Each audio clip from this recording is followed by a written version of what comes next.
The bowl left my mother's hand before she finished screaming my name.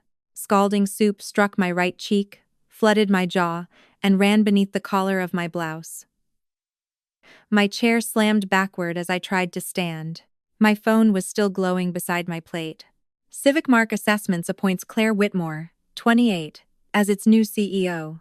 You stole your sister's future, Mom shouted. Dad came around the table and seized both my arms. Not hers, mine. Sit down, Claire, he ordered. Don't make this worse. Across the table, my older sister, Emily, pressed 2 fingers to her lips. For 1 second, she looked shocked. Then she laughed. It was quiet, almost delicate, the kind of laugh she used when someone beneath her had made an embarrassing mistake. Enjoy the announcement, she said. The board will reverse it after tomorrow's hearing. My skin burned. My eyes watered. But the deepest pain came from seeing my father's hands locked around my wrists while my mother stood behind an overturned bowl, breathing as if I had attacked her. For most of my life, that arrangement had passed for family. Emily caused the damage. Mom justified it. Dad restrained me long enough for everyone to call my reaction the real problem. This time, I stopped pulling against him. Dad felt my body go still and loosened his grip. I looked him directly in the face. Let go of me. Something in my voice made him obey. I wiped the soup from my eyes with my napkin, picked up my phone, and photographed the broken bowl, the stained tablecloth, and the red marks rising across my skin. Emily's smile thinned. What are you doing? Remembering accurately. Then I picked up my purse and walked away. I had spent 4 years waiting for my family to admit what they had done. That night, I finally understood that I didn't need their permission to prove it. My mother had called the dinner a chance to make peace. Her text had arrived that morning while I was reviewing the final language of Civic Mark's announcement. Come at 6. No lawyers, no board members, just family. We all need to heal before tomorrow. I almost declined. Emily had filed for an injunction 2 months earlier, asking a Massachusetts court to block Civic Mark from completing an integrity review connected to a 4-year-old assessment pilot at St. Alden Academy, where she served as head of school. Her filing claimed that reopening the matter would expose private student information and cause irreparable harm to the school. The hearing had been scheduled for Monday morning. Sunday dinner was supposed to be separate from that. At least, that was what Mom had promised. When I arrived, she hugged me with one arm while keeping the other hand on the door, as though she feared I might leave before she could pull me inside. Emily was already seated in the chair at the head of the dining table, the place Mom had occupied throughout our childhood. I was given the chair closest to the kitchen door. The arrangement was so familiar I almost smiled. Emily belonged at the center. I belonged where I could be sent to fetch something. Dad poured wine and said, "Tonight, we speak as a family. No corporate language." "I can do that," I told him. "But I'm not discussing confidential assessment material, and I'm not signing anything." Emily turned her glass slowly between her fingers. "Nobody asked you to sign anything." "Good. We only want you to tell Civic Mark that the old report should remain sealed." I looked at her. Neither the contents nor the filing status of Civic Mark's preliminary review had been disclosed to my parents. Even I had not been given access to the sealed materials St. Alden submitted to the court. "What report?" I asked. Emily's fingers stopped moving. "The one you're using to build your little case against me. I haven't seen the sealed exhibits, but you know what's in them." "No, do you?" Dad cut in before she answered. "This is exactly what I mean. Every conversation becomes an interrogation with you." Mom set the soup bowls down harder than necessary. "We are not reliving what happened 4 years ago. Emily had an entire school to protect after that teacher's weekend. You had one job." The phrase made me look up. "Teacher's weekend?" Mom's face tightened. That training event, whatever it was called, the term had never appeared in any public statement about the pilot. 4 years ago, St. Alden had described the gathering as a professional development session. My parents had always called it that school event. Teacher's weekend sounded like an internal label. Before I could ask where she had heard it, Mom's phone chimed. She glanced at the screen. Her expression changed so quickly that the entire room seemed to contract around her. Then she read my CEO announcement aloud. The bowl flew less than 10 seconds later. Outside the house, cold air struck my wet face.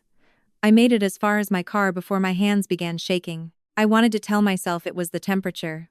Instead, I opened the voice recorder on my phone.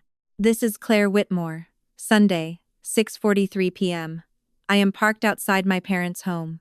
My voice sounded too controlled, as if it belonged to someone reading emergency instructions.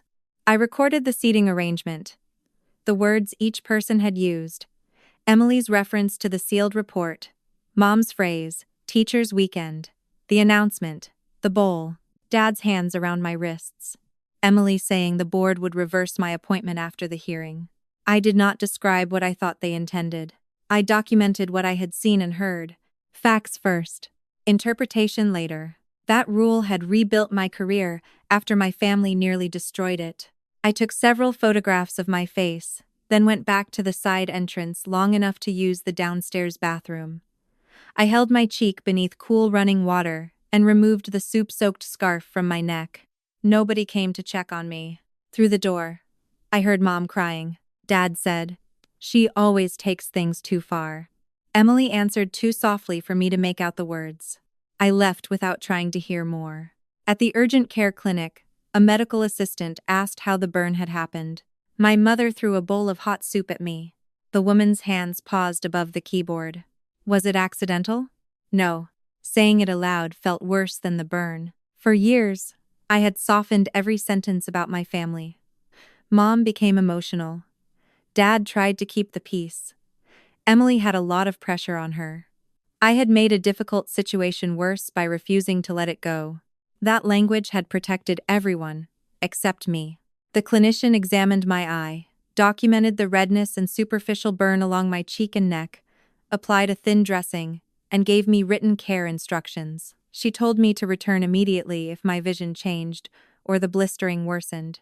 Before leaving, I asked for a copy of the visit summary, with the arrival time. In the parking lot, I called the police non-emergency line. The officer who took my report did not promise an arrest or immediate charges. He explained that the report would document the incident and that I could cooperate with a complaint application through the appropriate clerk-magistrate process if the matter moved forward. "I understand," I said. "I want the report made." My next call was to Ruth Delgado, Civic Mark's Director of Assessment Integrity. She answered on the second ring. "Claire, are you all right?" "I'm safe. I've been treated." "What happened?" "My mother threw hot soup at me after the CEO announcement.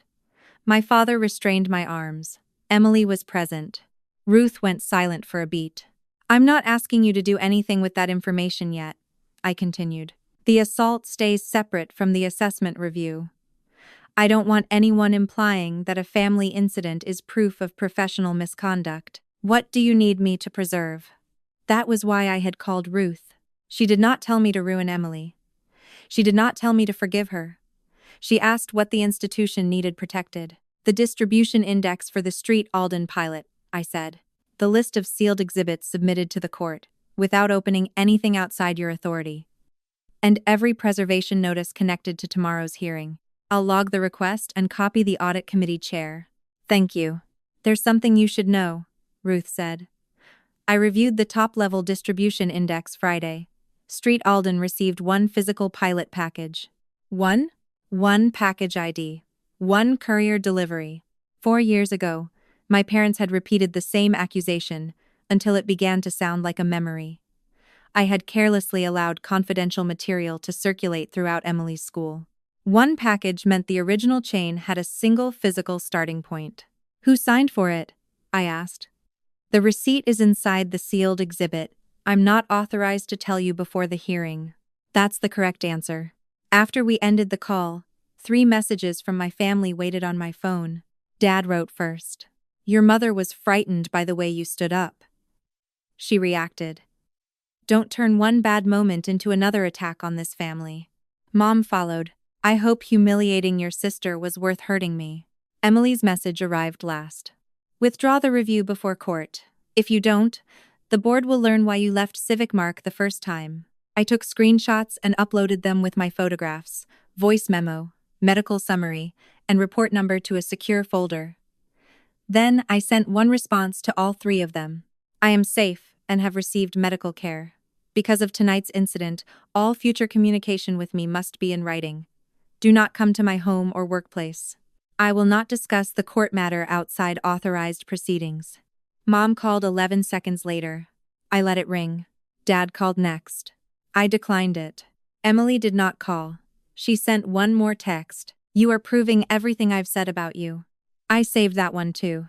At 6:30 the next morning, I stood in front of my bathroom mirror, wearing a navy suit and a narrow white dressing along my cheek. I considered covering it with makeup. Then I put the makeup back in the drawer. The burn was not a weapon against Emily. It was not a shortcut to credibility. But hiding it would have been another way of helping my family make its actions invisible. I would not dramatize it. I would not conceal it. In court, Mom and Dad sat behind Emily. Neither looked at me when I entered. Emily wore a cream suit, and the small gold pin Street Alden gave its senior administrators. She smiled while her attorney spoke to her, then let the smile remain when she looked across the aisle at me. I sat beside Civic Marks counsel, but the document folder in front of me contained the review protocol I had drafted myself. Our attorney was there to handle procedure. The questions the organization was asking and the safeguards around those questions were mine. The judge entered shortly after 9. She began by reminding everyone that the sealed exhibits contained information potentially connected to student records. No student names would be discussed in open court. The morning's issue was limited: whether Emily's request justified freezing the entire integrity review, or whether a narrower, protected disclosure could proceed. Emily's attorney argued that Civic Marks' review was inseparable from a private family dispute. He gestured toward me without using my name.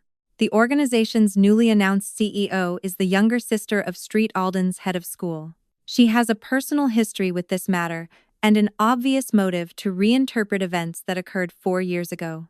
The words struck the bruise my mother had been pressing since the night before. You are not accomplished. You are angry. You did not earn your authority. You stole it from your sister. I kept my hands flat on the table. Civic Marks' attorney responded by describing the independent board authorization, the preservation controls, and the limited scope of the proposed review. He did not argue that I was a good daughter or an innocent sister. None of that belonged in the legal standard. Then the judge opened the sealed file. The sound of paper sliding beneath her fingers was almost lost beneath the soft tap of Emily's shoe against the courtroom floor. The judge read for several seconds. Emily's shoe stopped moving. This exhibit includes student-sensitive material, the judge said. I am going to permit one limited authentication question in open court. She looked toward Emily. Emily Margaret Whitmore, please stand. My mother immediately placed her hand over Emily's. Dad stared at the file. The judge lifted a single page. Miss Whitmore, do you recognize the signature on this courier receipt? Emily glanced at her attorney before looking at the document. It resembles mine. Did you sign it? I don't remember. Staff members sometimes sign deliveries on my behalf. The judge did not accuse her of lying. She made a note. Your full name is printed beneath the signature. My assistant could have entered it. Then the courier's underlying delivery records and the school's authorized recipient log should clarify that. Emily sat down. Her face had not changed much, but the smile was gone. I felt no triumph. That name belonged to the sister whose hand I had held at our grandmother's funeral. The sister whose cast I had covered with purple stars when she broke her wrist. The sister I had once believed would protect me when our parents became too angry. Seeing her name on that receipt hurt. But beneath the pain was something else. Relief. For 4 years, the story of what happened had lived inside family conversations, closed administrative meetings, and my own damaged memory. Now there was a physical document held by a court. The truth no longer needed my family's permission to exist. Emily's attorney asked the judge to keep every related record sealed indefinitely. The judge declined. Instead, she ordered a targeted production, under protective controls. The original delivery logs. The list of individuals authorized to review the pilot package, the participation agreement, and records connected to the school event, identified in the appendix as the teacher's weekend. My breath caught. Mom had used that exact phrase at dinner. She had known the internal name before the hearing made it part of the limited record. The judge then turned toward Civic Marks' table. If this review proceeds, Will its scope include material that may contradict your organization's current concerns? Our attorney looked at me. This was not a question he could answer solely as counsel. It concerned the process Civic Mark intended to use. I stood. Yes, Your Honor. I am requesting a review of the full authorized chain, including evidence that could implicate me, exonerate my sister, or establish institutional failures by Civic Mark itself. Emily turned toward me. I continued. I will define the questions and the preservation requirements, but an independent reviewer will control the restricted data. Civic Mark's audit committee, not I, will make any decision involving my family or my employment. The judge studied me for a moment. That is the protocol you are proposing? It is. Submit it by close of business. The order did not clear my name. It did not declare Emily responsible. It did not give Civic Mark permission to expose students or interfere with Street Alden's academic records. It did something more useful. It allowed the right questions to be asked. By early afternoon, I was back at Civic Mark for an emergency video meeting with the audit committee.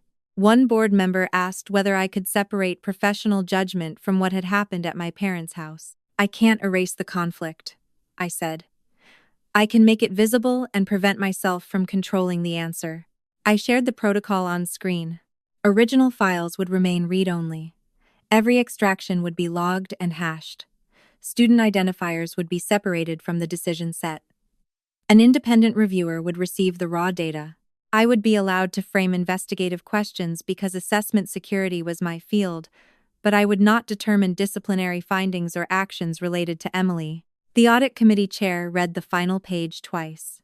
You're voluntarily giving up final control of a review that could clear your name. I'm protecting the result from becoming a referendum on whether anyone trusts me. And if the evidence points back to you, then it points back to me. The committee approved the protocol. After the call, Ruth came into my office, carrying a slim folder. The top-level records cleared for your process design review, she said. Inside was the pilot distribution index. Street Alden Academy appeared once. 1 package number. 1 delivery date. 1 recipient line, now marked for authentication. Emily Whitmore. Behind it was an old anonymized performance summary.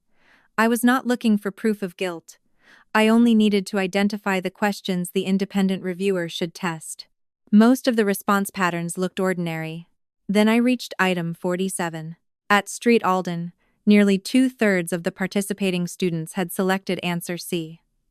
At comparable pilot schools, the number sat in the low teens. I stared at the item number until an old memory surfaced. Item 47 had contained an editorial error in the pilot draft. The early key marked C. Before the final assessment, the key had been corrected to B. The students should never have seen the draft. They should never have learned C. I wrote one question at the top of the reviewer's list. What material was provided to the Street Alden students before the assessment, and who authorized it? Then I looked again at the cluster of identical wrong answers. Those students had not guessed C. Someone had taught it to them. The wrong answer stayed on my screen long after Ruth left my office. Item 47, Street Alden, answer C. One strange cluster did not tell me who had exposed the students to an early draft. It did not prove intent, permission, or even the path the material had taken, but it gave the review a direction, and direction was more valuable than the certainty my parents had demanded from me 4 years earlier. By late afternoon, the temporary nameplate on my office door had begun to curl at one corner. Someone had printed Claire Whitmore, CEO, on heavy paper and slipped it into the brass holder until the permanent plate arrived. Along the hall hung photographs of my predecessors, all older than I was now, all wearing the settled expressions of people whose authority no longer needed explaining. Several employees slowed when they passed my open door. Some offered congratulations. Others glanced at the dressing on my cheek and looked away before I could acknowledge them. The audit committee chair joined Ruth and me at the conference table shortly before 5. 3 copies of the preservation protocol lay between us. Once you sign, the chair said, the independent reviewer controls the restricted data. You can define questions, but you cannot direct a finding or remove an item from consideration. The pen felt heavier than it should have. Giving up final control meant the review could uncover mistakes carrying my own name. It also meant Emily could not truthfully describe the outcome as something I had manufactured from the CEO's office. "That is the point," I said, and signed all 3 copies. Ruth added her signature as records custodian. The chair signed last, then took 2 copies with her. An internal message went to the staff before the workday ended. It stated that the review would examine the entire authorization chain, that student information would remain restricted, and that findings unfavorable to Civic Mark, or to me, would not be withheld. No mention was made of the soup, the police report, or my relationship to Emily beyond the conflict disclosure already filed. Before the message went out, I stood in the open work area and read the language aloud. The room held the faint hum of computers and the smell of coffee that had been sitting too long. A project manager near the windows raised her hand. "Does this mean Street Alden students lose their score reports while we investigate?" "No," I said. "Nothing has been invalidated. Civic Mark can review reports it issued, but we do not control the school's grades, credits, or diplomas. Any later action must stay within the authority of the organization taking it. And if the review involves your sister, the committee decides what follows. Not me." Several faces remained cautious. That was fair. Trust built by procedure would matter more than applause on my first afternoon. Back in the office, I finally sat in the chair behind the desk. There was no surge of victory, only the pressure of choosing what I would refuse to do with the authority I had earned. When the office quieted, Ruth returned with the top page of the distribution index. "1 package," she said. "1 approved recipient. No substitute recipient is listed." My attention settled on the field, labeled Recipient, Authorization. Emily's name filled it. The line where an assistant's name should have appeared was blank. The next morning, Ruth met me outside the controlled review room. A camera covered the entrance, and the electronic lock recorded every badge used. Neither of us carried a personal phone inside. A clean notebook waited for me beside a terminal that could display protected scans but could not download them.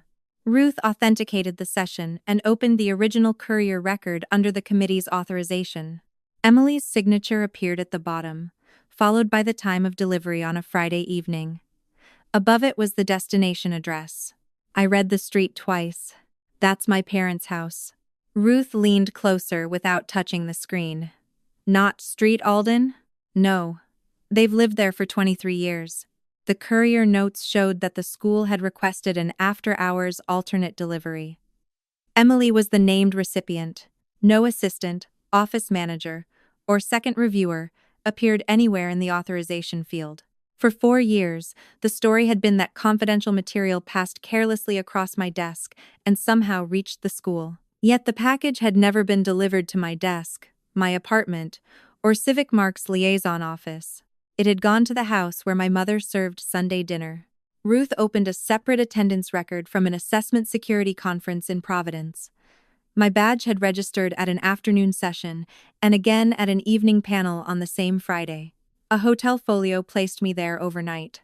"This proves you did not personally accept the package in Massachusetts," Ruth said. "What does it not prove?" The question kept the room from becoming a place where I could confuse hope with fact. "It doesn't prove I never spoke to Emily. It doesn't prove I didn't give permission by phone or email. It doesn't tell us what happened after delivery." Ruth nodded. "Then those remain open questions." At the lower corner of the receipt, a handwritten note had been captured in the scan. "Blue review copy return Monday." The words pulled a room from memory before I could stop it. My parents' study had always smelled of furniture polish and the cinnamon tea Mom drank when she wanted the house to feel welcoming. 4 years earlier, I had crossed the hallway and found the study door closed. When my hand touched the knob, it did not turn. Mom had appeared from the kitchen carrying a folded dish towel. "Don't bother Emily," she had said. "She's preparing something important for the school." In memory, a strip of blue showed beneath Emily's arm when the door opened later. The image was brief and uncertain. It might have been a binder, a folder, or something my mind had colored after seeing the courier note. Memory could suggest where to look. It could not authenticate itself. "I remember that door being locked," I told Ruth. "I'm not certain of the date." Can you anchor it? The old calendar on my archived account gave us a place to start. The Friday delivery date fell on the weekend I had planned to spend alone in Gloucester. A reservation confirmation sat in the folder, followed by my cancellation the next week, after the assessment problem surfaced. Mom's message from that period was still attached to the calendar entry. Emily cannot step away right now. Your schedule has always been more flexible. Please handle this for your sister. Another message, sent after I agreed to resign, used the word that had governed half my life. You have always been the stronger one. A scratch on your career will not destroy you. Emily has a whole school depending on her. The dressing on my cheek tightened when my jaw moved. Below it sat my reply from 4 years earlier. Tell Emily I will fix this. The sentence was so short that I could see the person I had been inside it. She had believed usefulness could purchase safety. If the crisis disappeared quickly enough, perhaps everyone would remember that she had saved them. Perhaps strength would finally be rewarded with a place at the table instead of another demand. The Gloucester reservation had cost me a modest deposit. I had cancelled it without asking whether anyone else could help. At the time, losing a weekend by the water seemed insignificant beside Emily's school. Looking at the message now, the loss was not the money or the trip. It was how automatically I had removed my own life from the calculation. Strength had never been a quality my parents admired without also presenting an invoice. More time, more money. Another apology.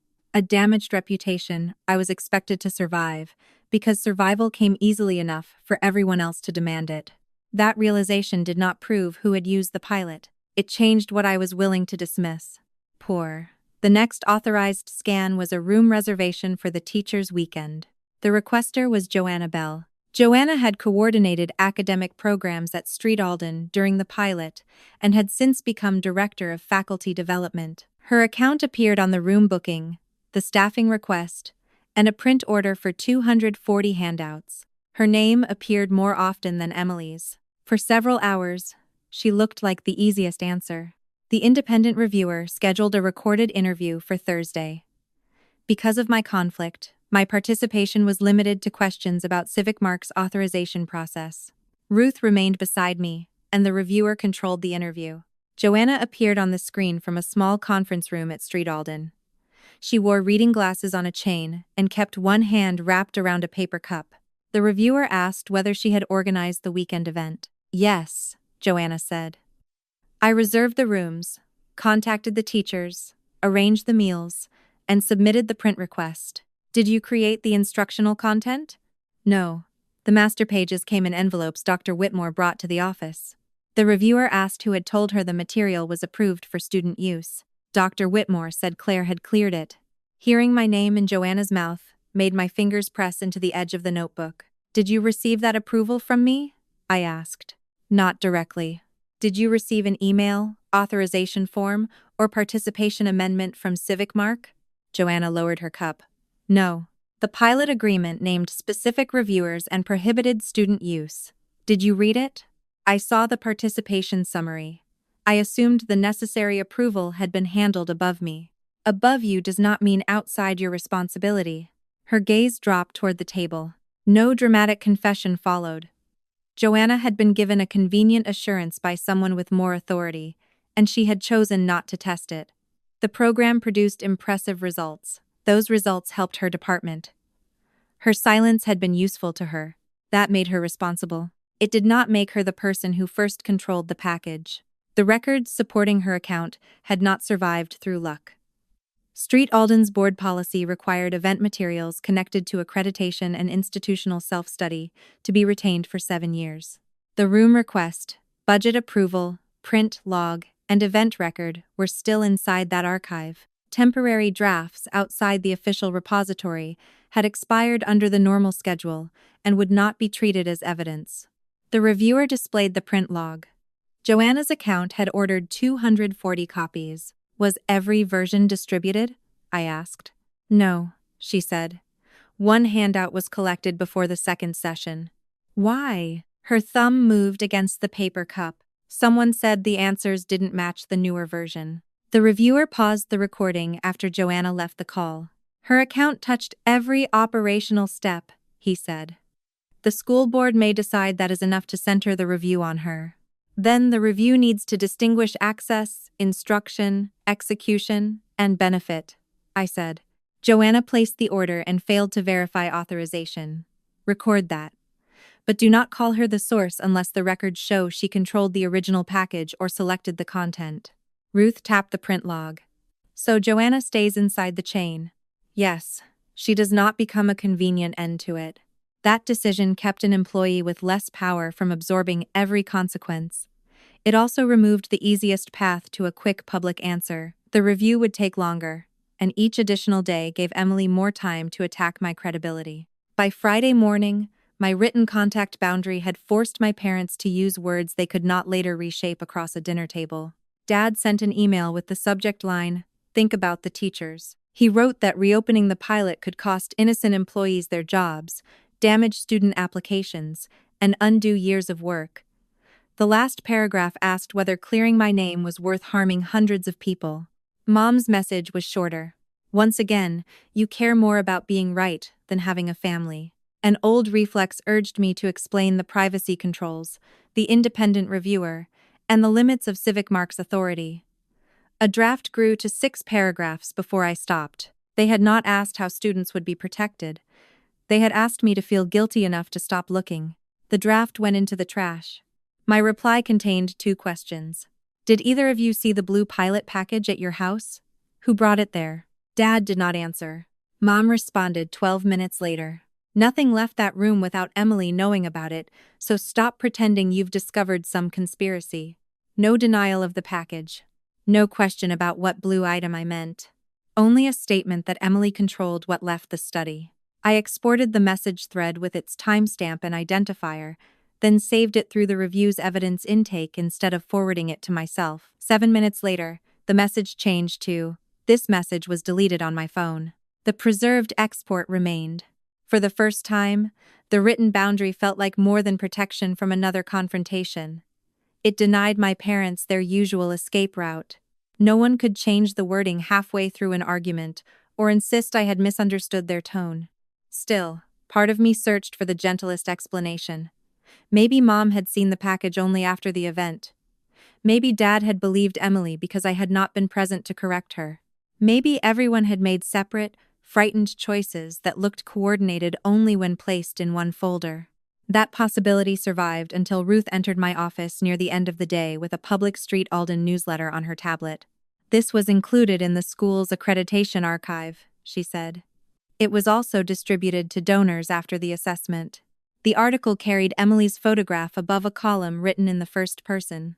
I personally designed and supervised our intensive weekend preparation method, combining faculty expertise with a disciplined review system unique to Street Alden. The next paragraph credited the program with the school's improved assessment performance. Joanna's name appeared once, in a list of staff thanked for logistical support. Emily's appeared in the title. Ruth opened an archived fundraising video. The image sharpened to show Emily standing in the Street Alden library before a group of donors. Behind her, a presentation slide displayed 5 words in gold lettering. The Whitmore Method, exclusive to St. Alden. Her recorded voice came through the speakers. I designed the method, directed its implementation, and protected its standards personally. The video did not prove that the handouts contained pilot material. It did establish what Emily had wanted the public to believe when the results brought praise. She had not described herself as a ceremonial leader, relying on Joanna. She had claimed authorship. She had claimed supervision. She had claimed control. Ruth closed the video and placed a second document beside the tablet. This was filed with the court this morning. Emily's sworn declaration carried her signature beneath several numbered paragraphs. One sentence had been highlighted for the authorized review. I did not design, supervise, approve, or possess specific knowledge of any instructional handout distributed during the event in question. My mother's deleted message sat open on the other screen. Nothing left that room without Emily knowing. On the tablet, Emily smiled beneath the words, "The Whitmore Method." On paper, she denied knowing the handouts at all. Both versions could protect her at different times. They could not both be true. Both versions could not be true. The simplest move would have been to place Emily's donor video beside her sworn declaration and let the contradiction speak for itself. For several minutes, the public newsletter remained open on one screen while her court filing filled the other. Then I closed both. Contradiction could prove that Emily changed her story when the risk changed. It could not yet prove what the students had received. If I released it too early, she would call the video promotional language, describe the declaration as narrowly legal, and accuse me of confusing vanity with misconduct. We test exposure first, I told Ruth. No public response until we know whether item 47 connects to the weekend group. Aisha Grant joined the review the following Monday as an independent assessment statistician. Before telling her which school involved my sister, I prepared a de-identified dataset and wrote the questions in advance, whether the answer pattern differed from comparable pilot schools, whether it concentrated among students who attended the weekend program, and whether any ordinary testing variable explained the difference. Aisha read the questions, then looked at me over the top of her glasses. You're asking me to test a pattern, not your theory about a person. Exactly. And if the pattern disappears, that goes into the report. She worked from data held by the independent reviewer. Ruth maintained the access log.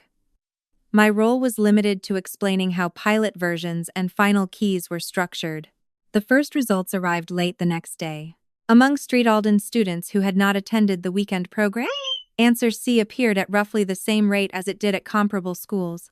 Among those marked present, C dominated the responses. Aisha rotated her laptop so I could see the chart. This is not proof of who distributed anything, she said. It supports exposure to a shared source containing the draft answer. Could ordinary instruction create it? Not with this wording and this concentration, but statistics cannot name the source or establish intent. That limitation went into the findings beside the result. The attendance file contained an event code. Ruth compared it with Joanna's archived room request. The codes matched. The wrong answer was not spread evenly through Street Alden. It followed the guest list for the teacher's weekend. The court's preservation order allowed Street Alden's information technology officer to search the official accreditation archive.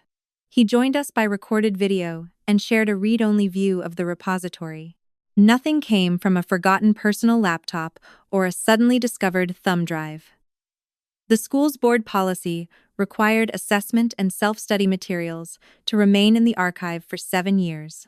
The file we needed was 4 years old and still inside that period. I'm searching by the event code and date range approved in the order, the officer said. A directory appeared on screen. Its contents had also been preserved in the school's immutable backup, which meant later edits could be compared against the stored version. One PDF carried the same event code as Joanna's room request. The officer opened a protected copy while the original remained untouched. Page 1 described an intensive review session. Page 2 listed faculty rotations. The language remained generic until page 6. My mouth went dry. The question used a phrase that existed only in CivicMark's early pilot draft. Beneath it, the handout listed the old key. Item 47C. The final assessment key had been B. For the first time, the response pattern and the physical teaching material occupied the same chain of evidence.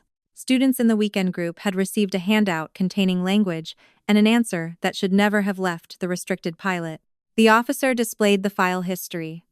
Joanna's account had transmitted the PDF to the print system. The template, however, originated in a protected administrative directory assigned to Emily's office.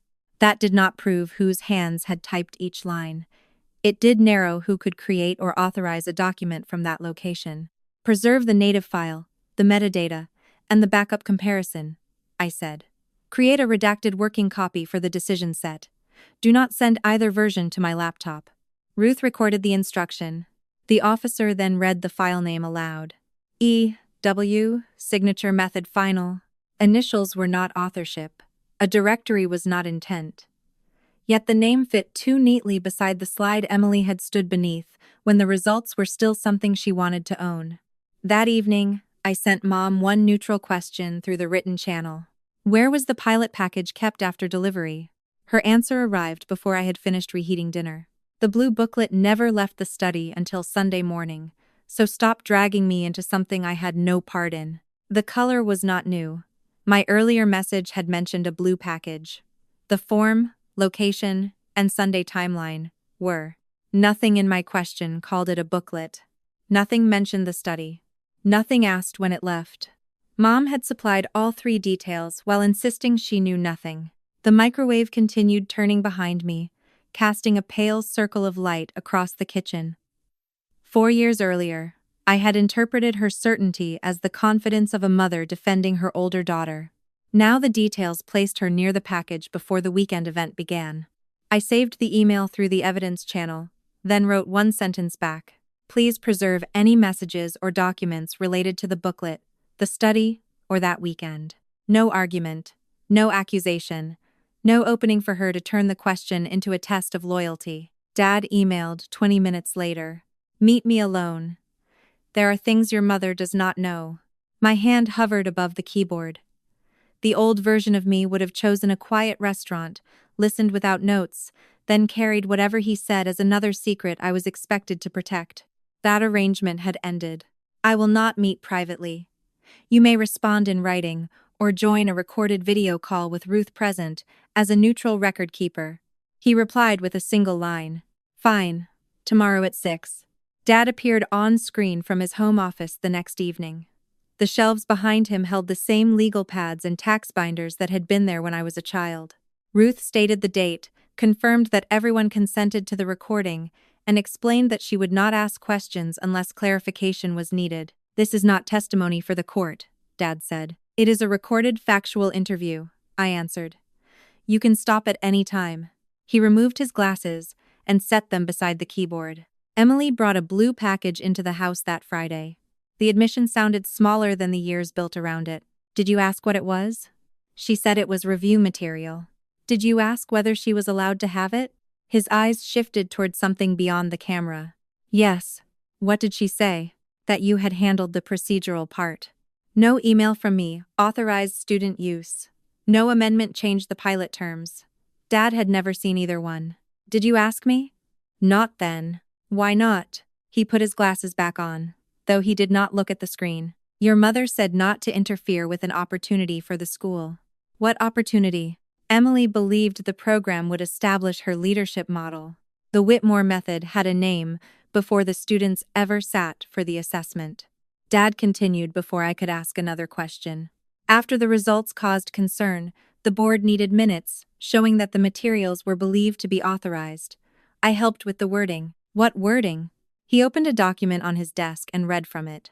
Materials used during the weekend session were understood to be authorized through the pilot liaison. The sentence named no speaker, no document, and no act of approval. It turned an unsupported claim into a shared understanding and aimed it toward my role without using my name. Did you believe I had authorized those handouts? Dad pressed his lips together. I believed Emily when she said you had handled it. That is not what I asked. His fingers folded around the edge of the legal pad. We did not know exactly what you had approved, but you wrote minutes implying authorization anyway. The school was already exposed. So was I.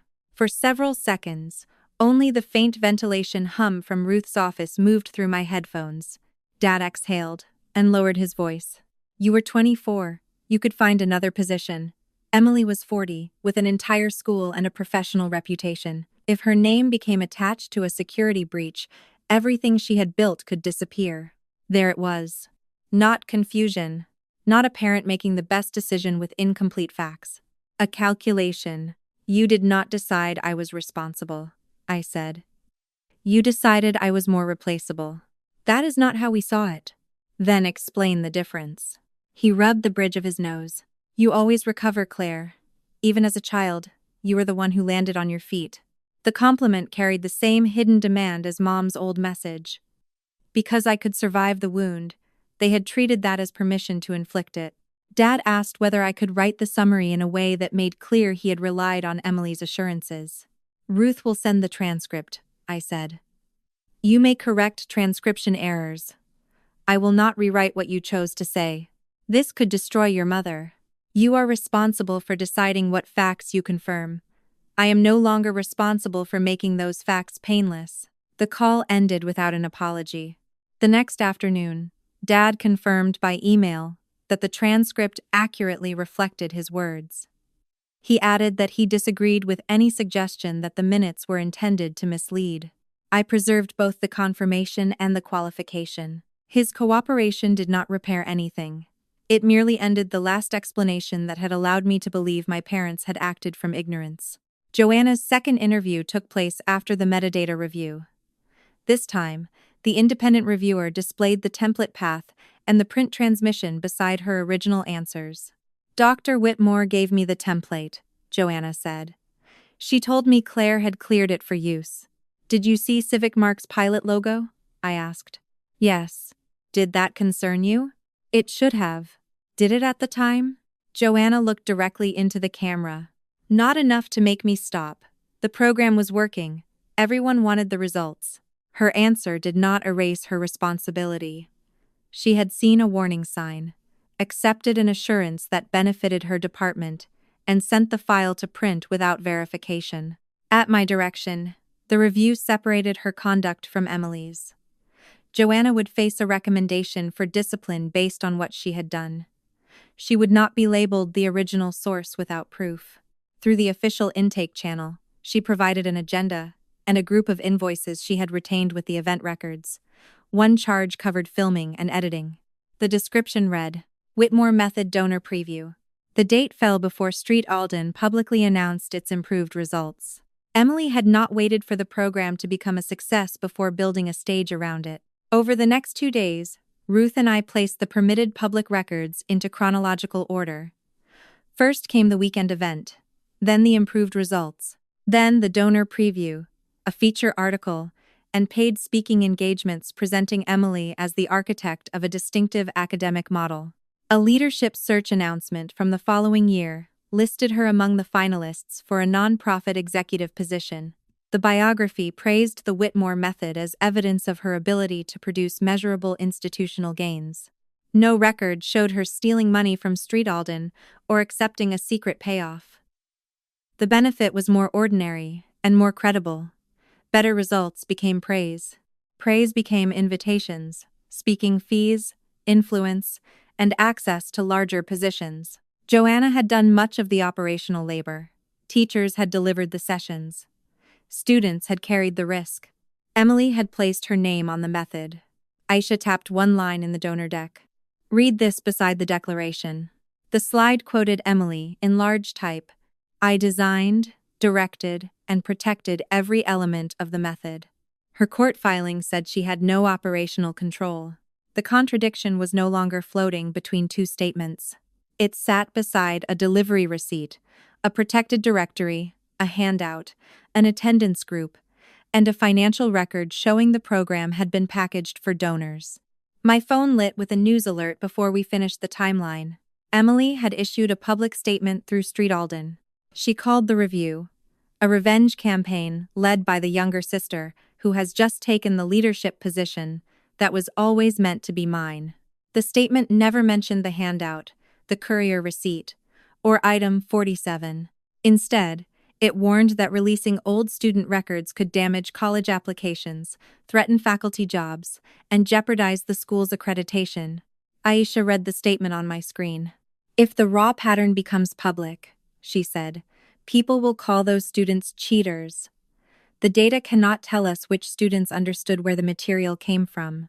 Some may have believed they were attending an ordinary review session. The point landed harder than Emily's accusation. Publishing everything immediately might clear my name faster.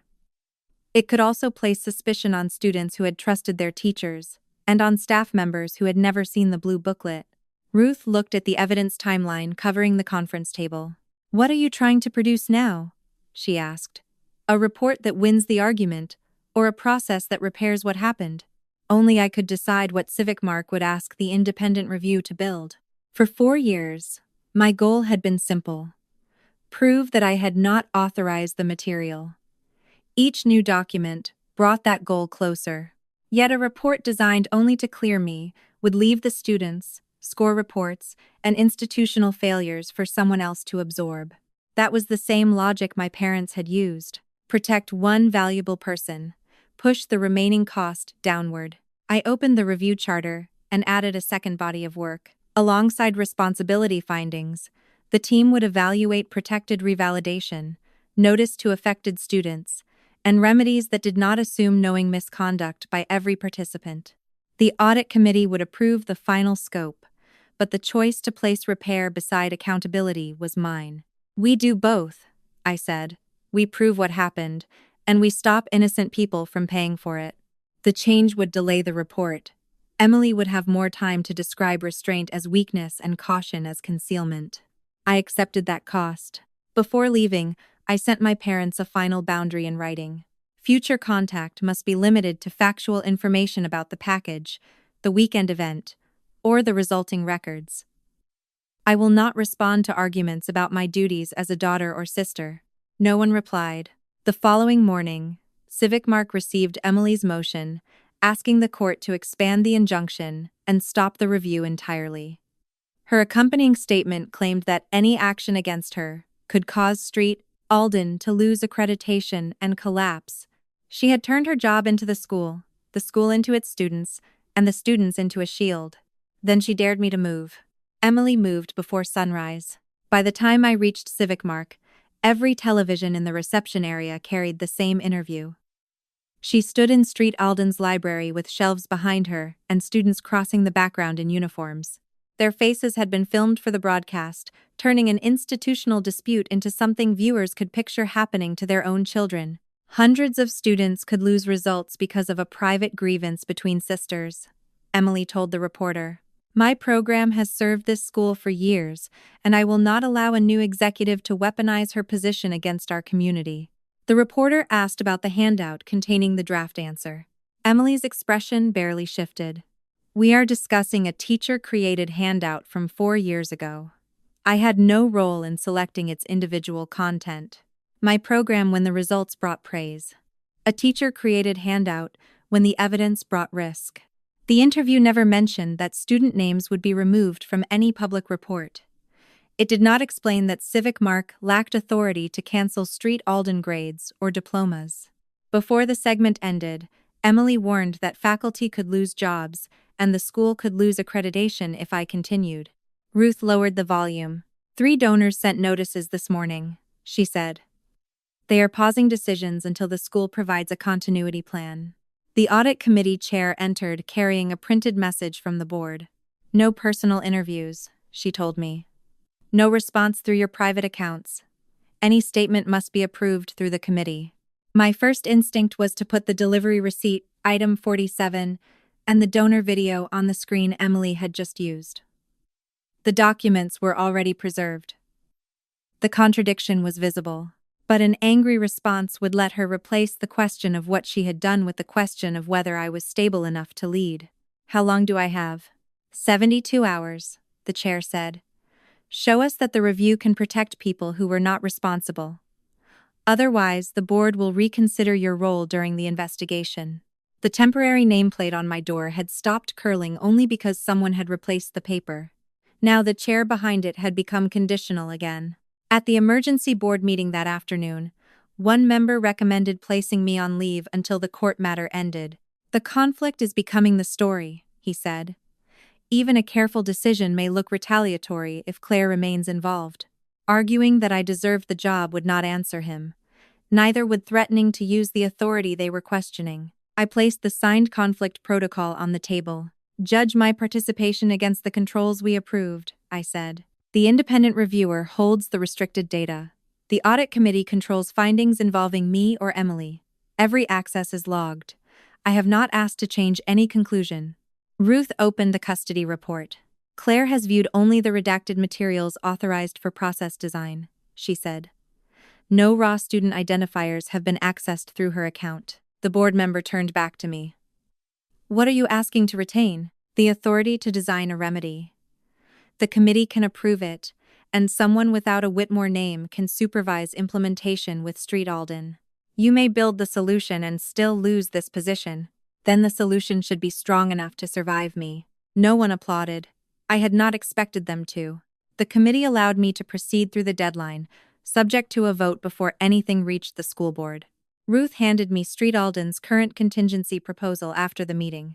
It offered two outcomes. Emily remained in charge, while the disputed program continued under internal monitoring, or the program closed while the school evaluated the risk to every affected record. Keep Emily, or create chaos. The choice had been written to make removal look reckless. That evening, 5 headings covered the whiteboard in my office: civic mark score reports, school academic records, student privacy, employees and accreditation or state reporting. Aisha studied the headings while Ruth spread the relevant policies across the table. Emily keeps describing them as one event, I said, as if touching her position automatically cancels scores, exposes names, fires teachers, and closes the school. They are not controlled by one institution, Ruth said. That was the opening. Civic Mark could flag and revalidate only the reports it had issued.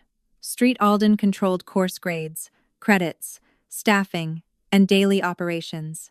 Massachusetts education officials would decide any correction affecting state reporting. The regional accreditor would examine governance and corrective action, not erase individual scores. Emily's power came from tying those separate risks together until everyone feared pulling one thread. I uncapped a marker and drew lines between each category and the body authorized to act. We separate them. Aisha pointed to the student column.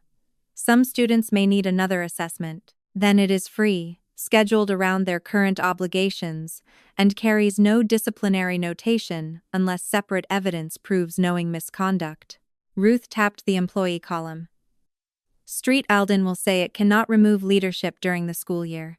The school board appoints an interim head through its own process. Staff who did not make or conceal the decision keep short-term pay and work while the records are reviewed. And the archive? 2-person custody from now on. Nobody creates, receives, and approves protected material alone. The whiteboard no longer showed one bomb. It showed 5 problems, with 5 paths through them. The next 2 days were spent closing the gaps Emily would use. An anonymized evidence summary went to each organization, limited to its authority. The state liaison confirmed during a recorded meeting that removing a school leader would not automatically void course records or state reporting. Any correction touching the state system would follow its existing process. The accreditation liaison offered no promise that Street Alden would avoid monitoring. She confirmed something more useful. A leadership change did not automatically cancel accreditation if the school adopted a credible corrective plan and continued operations. Neither agency cleared my name. Neither decided Emily's employment. Their written summaries simply removed the consequences she had falsely bundled together. The plan took shape under a new title: the Student Continuity and Repair Plan. No result would be canceled in bulk. Civic Mark reports connected to the affected group would be flagged privately and reviewed by risk, with free reassessment where needed. Street Alden would decide its course records, while any state reporting change went through the proper state channel. Students without evidence of knowing misconduct would not receive disciplinary marks merely for attending a program their school presented as legitimate. Independent tutoring would support anyone asked to reassess. Employees outside the decision chain would keep short-term work and pay. A school board-appointed interim head would control daily operations, while a 6-month process audit examined the institution's safeguards. The corrective report would then go to the accreditor. The money had to exist before the plan could mean anything. Civic Mark already maintained an integrity remediation fund for compromised reports. Street Alden's management liability coverage could address part of the review expense, subject to its terms. The school board could freeze professional development spending that had not yet been committed and redirect permitted funds toward tutoring and reassessment. No anonymous benefactor appeared. Every dollar came from an existing source with a limit. Some students could still face reassessment. Some staff members could still be disciplined.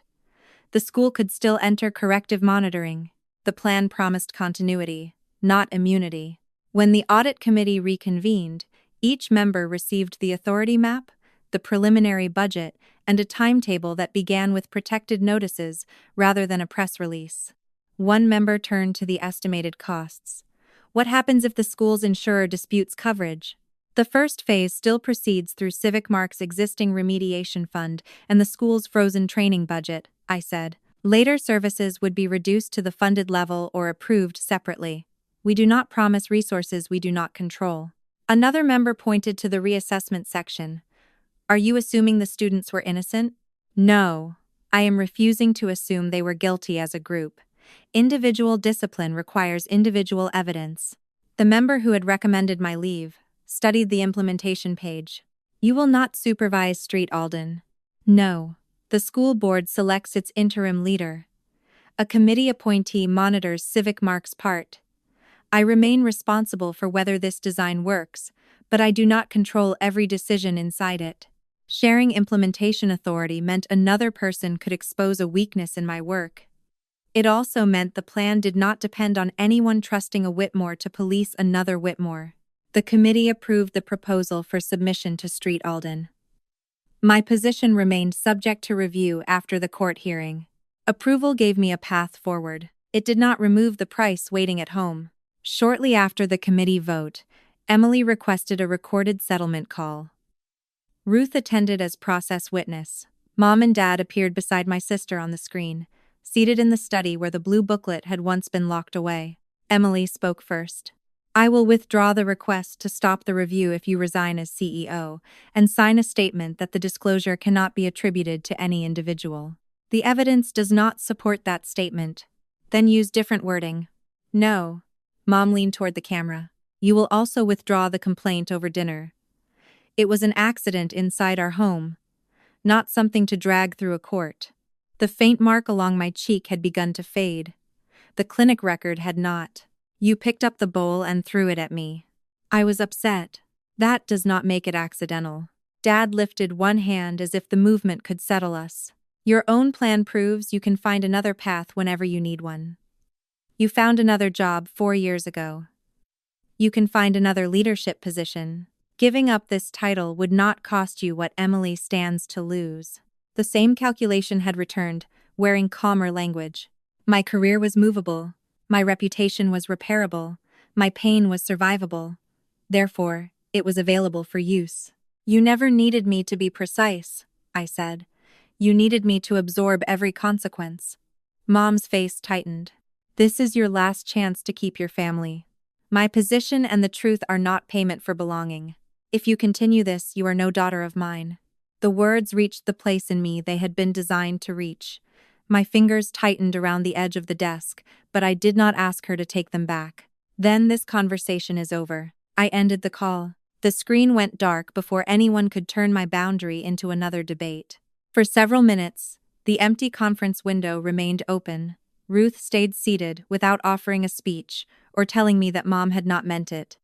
The absence of those words was its own kindness. At home that night, I opened the old Gloucester reservation from 4 years earlier. The same inn still operated near the harbor. A room was available for the weekend after the final court hearing. The non-refundable rate was cheaper. I chose it because I was finished treating time for myself as something that could be returned whenever another person demanded it. The confirmation went onto my calendar as an appointment, not a prize contingent on an apology. The next morning, Emily filed a supplemental declaration blaming Joanna and unidentified staff members for the handout. By then, Joanna's agenda had entered the official review channel. Across the original title, someone had drawn a line and written Whitmore Method in the margin. Joanna identified the handwriting as Emily's. The independent reviewer compared it with Emily's signed administrative notes and recorded the similarities without treating handwriting alone as proof. I built the final evidence table myself. No dramatic colors.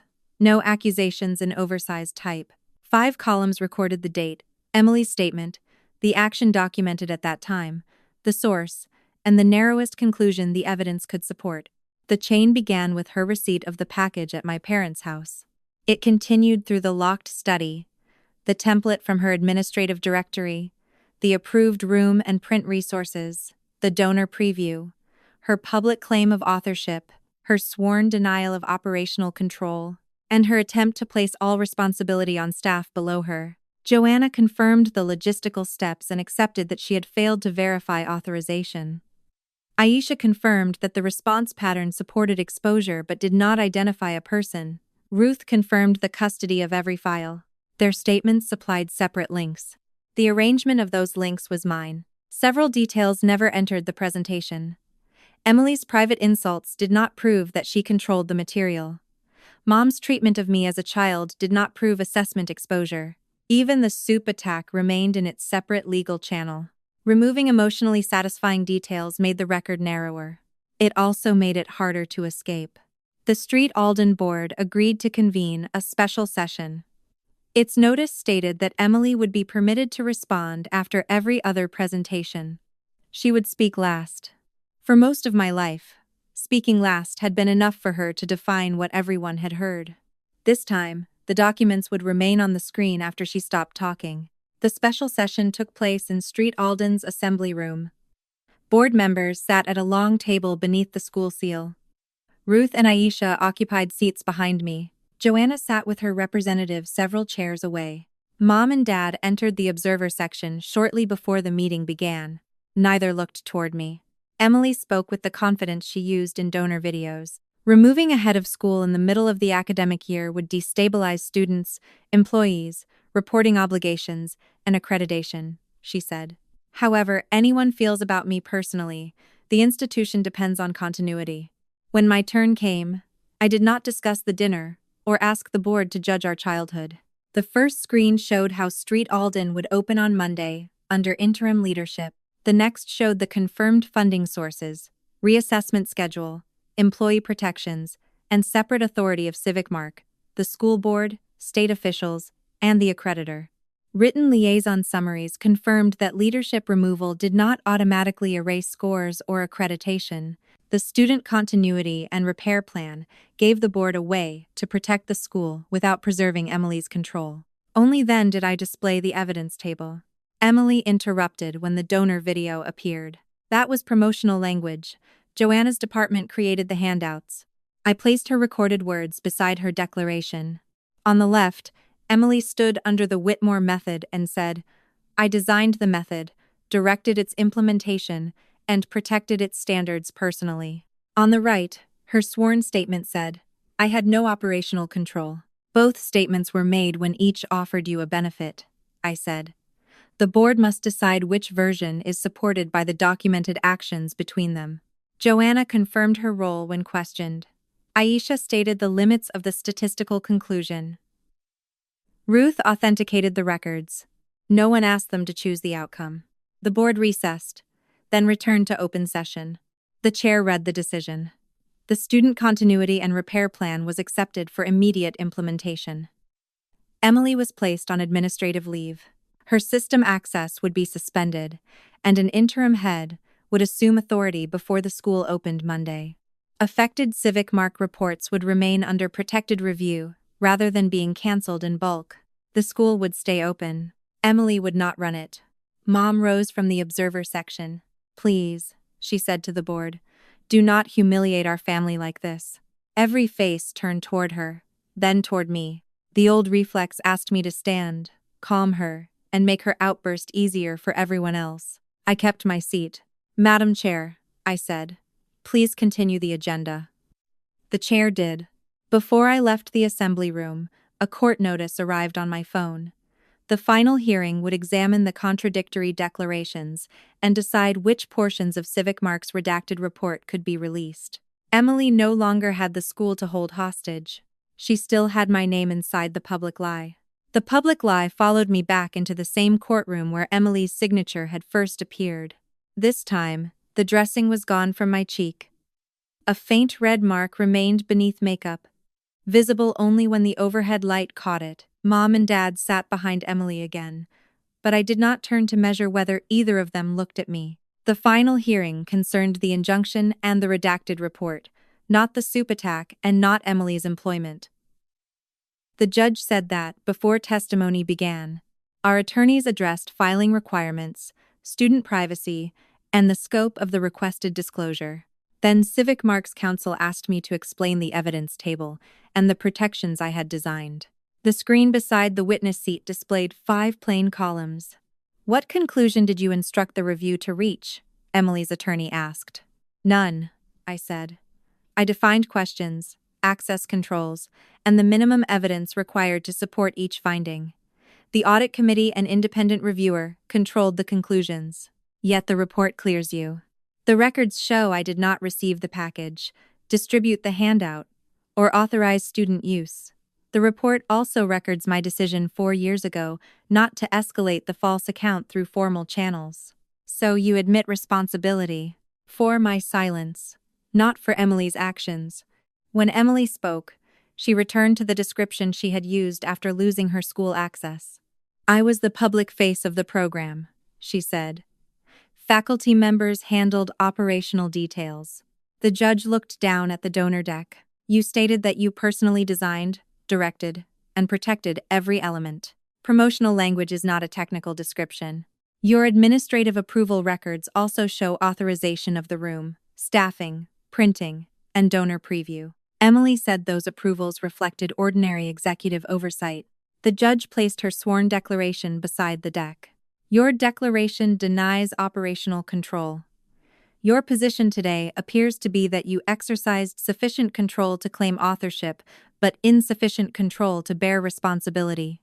No dramatic confession followed. None was necessary. The judge denied Emily's request for a broad injunction. Civic Mark could release the report after removing student identifiers and restricting protected attachments. The written ruling stated that Emily's explanations were not credible on material points where her sworn denials conflicted with her recorded claims and documented approvals. Emily's attorney asked whether the entire report should remain sealed because readers might infer which students had attended the weekend program. I explained the publication design. Attendance level tables would be combined into ranges. Student identifiers, individual response records, and protected attachments would remain outside the public version. The contradiction table could be understood without exposing the children whose answers revealed the pattern. Who selected those redactions? The judge asked. I proposed them, I said. The independent reviewer tested whether the remaining report still supported each conclusion, and the audit committee approved the final version. The choice kept the most emotionally powerful raw data out of public view. It also kept my promise that clearing my name would not require placing students beneath the same suspicion that had followed me. The court permitted Civic Mark to request shifting part of the cost created by additional disclosure made necessary by the contradictory declarations. It also directed that the transcript and findings could be provided to the school board and relevant professional bodies for decisions within their own authority. There was no criminal sentence, instant loss of credentials, or order deciding every consequence. The ruling did one thing that mattered more. It allowed the documented account to replace the public lie. As I stepped into the courthouse hallway, my phone displayed the Street Alden Board's final vote. Emily's administrative leave had become termination for cause. The board's written decisions cited governance failures, materially inconsistent statements, and her attempt to place responsibility on subordinates despite records showing her control. Under the for cause provision in her contract, no severance would be paid. The school did not close. By Monday, the interim head had assumed daily authority. The first student notices explained that no score, grade, credit, or diploma had been canceled in bulk. Civic Mark began risk-based revalidation of its own reports. Street Alden handled course records and notices to parents. State officials reviewed only corrections affecting state reporting, while the accreditor placed the school under governance monitoring instead of withdrawing accreditation. During the first follow-up meeting, the interim head shared a calendar showing that classes, tutoring, and reassessment appointments could operate at the same time. A small group of reports required immediate review. Others remained valid unless additional evidence placed them inside the affected path. Parents are asking who has final authority, she said. I opened the same map that had broken Emily's ultimatum. There is no single final authority over every record. Each notice should name who controls that decision and where a challenge can be made. The wording took longer than a promise that everything was safe. It was also true. Joanna's name appeared in the personnel summary, too. She was removed from her director role, placed on probation, and required to participate in the control reforms. Her cooperation did not erase her failure to verify the material. Her failure did not make her the architect of the scheme. The financial consequences reached Emily through the contracts she had built around the Whitmore method. Copies of 2 cancellation notices entered the school board record.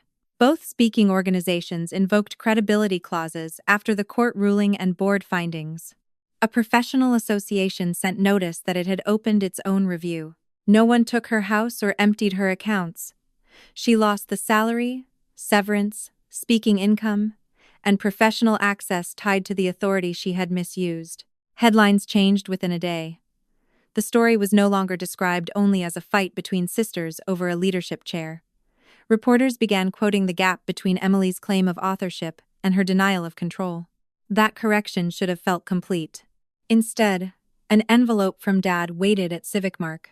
He had sent it through the official correspondence channel, respecting the form of my boundary while ignoring its substance. Emily has lost enough. We should let the past sleep and stop punishing one another. Your mother is willing to have dinner privately if you agree not to discuss the school or the complaint. Mom had added a handwritten sentence beneath his signature. I will not sit across from someone who expects me to say I tried to destroy my own daughter. The words asked for a reunion without a correction. They wanted the appearance of peace while preserving the story that had made me responsible for the conflict. My response contained one condition. Any future contact requires written acknowledgement that I was pressured to accept responsibility for conduct I did not authorize, and that the soup was thrown intentionally. I am not asking for public humiliation. I am asking for an accurate account. Dad replied that no relationship could survive. Legal language. Mom sent nothing. Their refusal answered me. The soup matter was heard through a separate proceeding the following week. I provided the photographs, clinic record, medical expenses, police report, saved messages, and the timeline recorded minutes after leaving the house. Nothing from the assessment investigation was offered as proof of the attack. Through counsel, Mom entered an admission to sufficient facts. The court continued the matter without a finding for 12 months, subject to probation. She was ordered to complete an anger management course, reimburse the documented medical expense, pay the required court assessments, and comply with conditions prohibiting contact with me or approaching my home and workplace. If she completed those requirements, the case could be dismissed. If she violated them, the matter could return to court. The outcome was neither imprisonment nor erasure. It required her to stop calling the attack a private accident without consequence. When asked whether the no-contact condition reflected my request, I said yes. Police and court officials handled what belonged to them. The decision that made their work possible had happened earlier, when I photographed the burn, sought care, documented the words, and refused to withdraw the complaint in exchange for my position. Outside the courtroom, Dad stood beside Mom near the elevators. He opened his mouth when he saw me, then looked toward the court officer between us. I did not wait for a sentence the order prohibited him from helping her deliver. The elevator doors closed between us.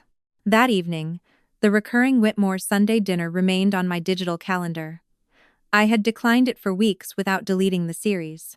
Some part of me had been preserving the empty space, as if an apology might arrive and make the old appointment safe again. My finger rested over the screen.